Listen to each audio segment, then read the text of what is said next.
Here with Kelly Pavlik outside of 10 Goose Boxing Gym in Van Nuys. You returned to California. You used to train out here towards the end of your career. How's it been the last day or so? Oh, it's been great, man. I've been getting some good work with the tutelage of Ricky and also Rudy. Now, I'm weighing it out right now between Rudy and Ricky. Who am I going to choose between Rudy and Ricky? I mean, I know they have a little feud going as far as that. That's my bitch. Yeah. Oh, sorry, I don't know if I can say it by language, but that's my guy that. Uncensored and unfiltered. Oh, really?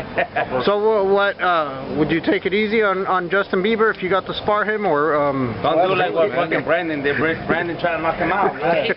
Yeah. Justin Bieber, man, he's doing his thing. I give him credit for popping in the ring. I don't care if people hate on it, dude. It's mad. They ain't got that dude went 30 rounds. Exactly. 30 rounds. With what? Justin went 30 rounds. And then James Dominguez, you haven't been here in a while. How's the feeling being back here in your old stopping ground? I'm excited. Anytime I get to see Ricky's fine with me. Hey, should we drop a little bit of the info? Yeah. Yeah, go ahead. So go ahead, give us some info. This is for Punchline.Live exclusives. Out here, also getting some work in with the boxing. I'm going to leave it at that. We hitting it a little bit. It's fun. I'm going to hop down Thursday to see Garcia, but I'm getting trim, and I'm hitting the boxing ring. All right. And Joe Rogan tomorrow. All right. We don't know, though, do we? It's a stay tuned. But more to come on that. Yeah, doing follow, and I'll keep everybody up to the Punchline. Right. Joe Rogan show tomorrow. What do you think? What do you look forward to for that? Joe's a great guy. I got to hang out with him a little bit a couple months ago. It's awesome, the opportunity. I was surprised. We talked about it. I was talking to him about the podcast and everything else. He was asking me, about what I have going on, and all of a sudden we hit it off. We went to eat after, me, him, and Tony Hinchcliffe and James Dominguez, and next thing you know, it was funny. We were talking, and they go, "Have you ever heard back from Joe Rogan?" I was like, "No." And we had somebody else call and say, wanted to do something and head out to California. Next thing I know, I get a text message the same day that all was brought up, and they said it was Joe Rogan asking if I want to go on the show.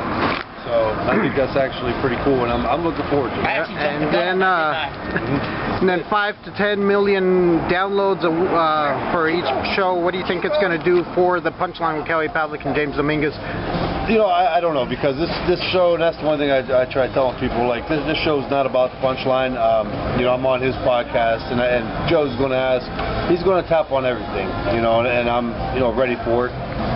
So this is not about the Punchline. I'm going to he may give me a little shot at it, or a little time to give my little promo out there for the Punchline. But it's going to be something small, Again, it's not for me to go on there. And secondly, I got this opportunity. I'm not going to go on and rub him the wrong way by using him as an outlet. Your show. I don't do that. If my show takes off, it's going to take off. If our show takes off, it's going to take off because we worked hard at it and we put our time in with it.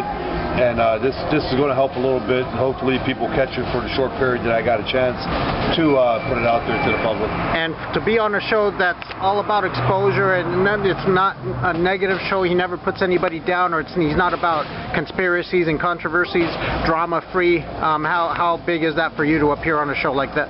Oh, I think it's a hell of a platform for everything. Really, it is. It's been 6 years since I've You ever seen Eddie Bravo on there? No conspiracies.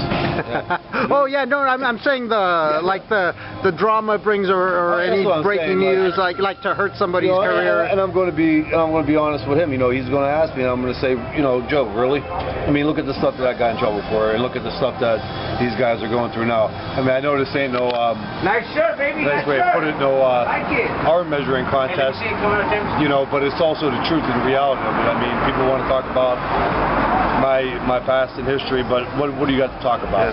Like if you really go back and ramble off the things that I got in trouble for, you could actually laugh at it. It's a joke, and I am going to use other people. I'm going to use them as an example. Look at some of the charges that are and things that people are getting in trouble for. That's legit, real shit. Mine's petty stuff, but it is what it is, and I'm going to say the same thing to Rogan. It's nothing I got to hide about. What's some of your best memories of training out here? I'm going to tell him, I don't see the reason to even harp on it. But Joe, I know Joe. He's going to do a good job, and he's going to talk about a lot of good things too, which is going to be nice. How much does it bother you that 6 years away from the sport that's still what they bring up, anything instead of obviously the one fight, obviously the first fight with Taylor, and then outside the ring is kind of what gets more attention. You know, recently though, I have to say it's been pretty good because, you know, I'm not going to be naive and say that some of the stuff I did was stupid and how I let it get, you know, but listen, the whole point is I trained, I dedicated myself to my boxing, I sacrificed a lot of things, I missed a lot, and I also lived after because of that. And would I change it? No, I wouldn't change anything with my career. So it does make me mad, but I think now also I grew up. I grew up a lot. I'm 36 years old, and I moved on. I have my fun.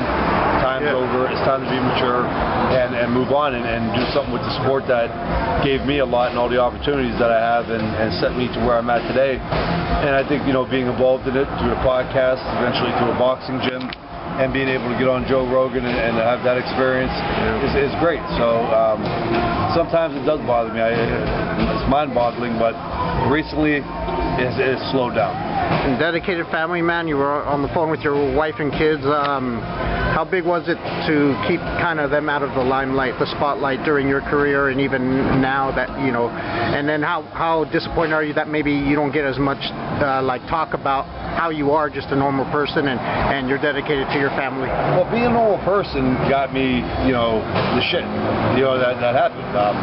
It's funny, you know, I always say, like, people are always pointing the finger, but they'll be the ones sitting at the bar 3 days a week. And so it's kind of like the more successful you are, the less you can do. You know, like these people, if anybody, they shouldn't be there. You know what I mean? That's how I look at it. But at the same time, you know, you're in the limelight, and you know that comes with the territory. I kept my family out of it because it's not them, and society's harsh, and they come down and they don't care if you got kids or not.